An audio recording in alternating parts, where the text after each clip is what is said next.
ఇక వీఆర్ఏల సమస్యలు పరిష్కరించాలని కోరుతూ విజయనగరం కలెక్టరేట్ వద్ద ధర్నా నిర్వహించారు.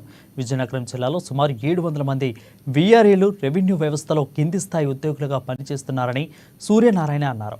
ఇక విధంగా వీరిలో అత్యధికులు దళితులు, ఆర్థికంగా వెనుకబడిన వారు చాలిచాలని వేతనాలతో ఇబ్బందులు పడుతూ జీవితాలను గడుపుతున్నారని చెప్పారు. వీఆర్ఏల సమస్యల పరిష్కారానికి గతంలో జగన్మోహన్ రెడ్డి ప్రభుత్వం దృష్టికి కూడా తీసుకెళ్లడం జరిగిందని అన్నారు. ఇక అయినప్పటికీ ఏ ఒక్క సమస్య కూడా పరిష్కారం కాలేదని అన్నారు.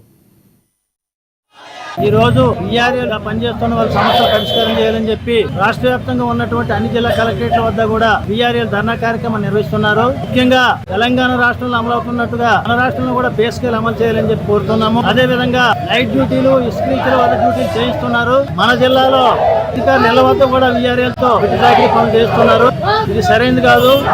సర్వీస్ గురించి ఉంది. వెంటనే నైట్ డ్యూటీలు, డ్యూటీలు, అధికారులు నిలవద్ద డ్యూటీలు వెంటనే ఉపసంహరించుకోవాలని చెప్పి ప్రభుత్వాన్ని కోరుతున్నాం.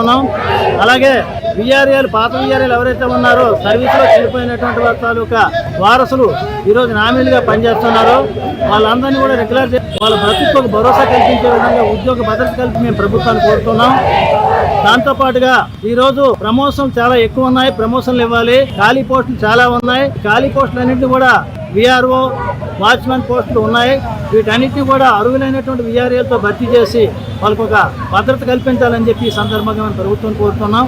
వీటన్నిటి మీద కూడా గతంలో హామీ ఇచ్చింది. గౌరవ ముఖ్యమంత్రి వారి చంద్రబాబు నాయుడు గారు కానీ, లోకేష్ గారు కానీ వీటన్నిటి మీద హామీ ఇచ్చున్నారు. ఈ సందర్భంగా మేము వారిని ఒకటే కోరుతున్నాం, మీరు ఇచ్చినటువంటి హామీలు అమలు చేసే దిశగా ప్రయత్నం చేయాలని. వీఆర్ఏలకు